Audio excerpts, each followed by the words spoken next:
કૌભાંડી TPO સાગઠિયાના વધુ એક કૌભાંડનો ખુલાસો થયો છે। ટીપીઓ સાગઠિયા સામે લાખો રૂપિયા પડાવ્યાનો આક્ષેપ કરવામાં આવ્યો છે।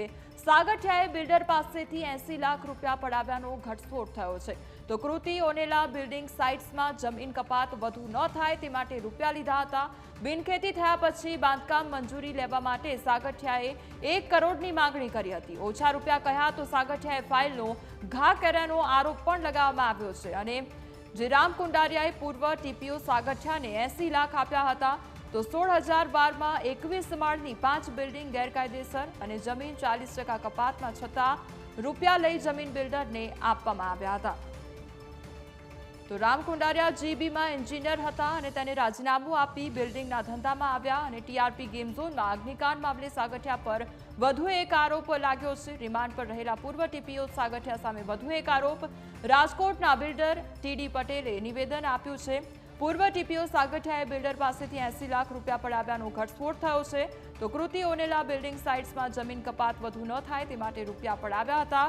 બિનખેતી થયા પછી બાંધકામ મંજૂરી લેવા માટે પૂર્વ ટીપીઓ સાગઠિયાએ 1 કરોડ માંગ્યાનો આક્ષેપ કરવામાં આવ્યો છે।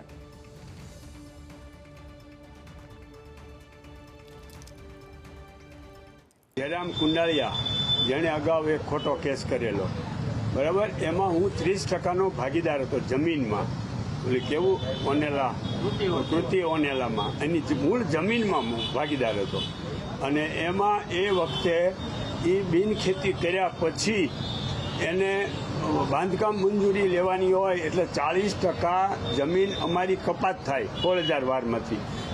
એ સાગઠિયાએ નહીં કાપવાના 1 કરોડ રૂપિયા માગ્યા હતા, પણ કુંડારિયા જયરામ કુંડારિયા વહીવટ કરતો હતો એટલે મને કીધું કે 80 લાખ રૂપિયામાં એ એગ્રી થઈ ગયો છે તો 80 લાખ રૂપિયા આપીએ। મેં કીધું ભાઈ 80 લાખ રૂપિયા હું ભાગ નહીં આપું, કારણ કે તમારે બિલ્ડિંગમાં 80 લાખ રૂપિયા આપવાના છે, જમીનમાં કાંઈ નથી દેવાના। જમીન તો જે આપણે ખરીદ કરી છે એ બરાબર છે।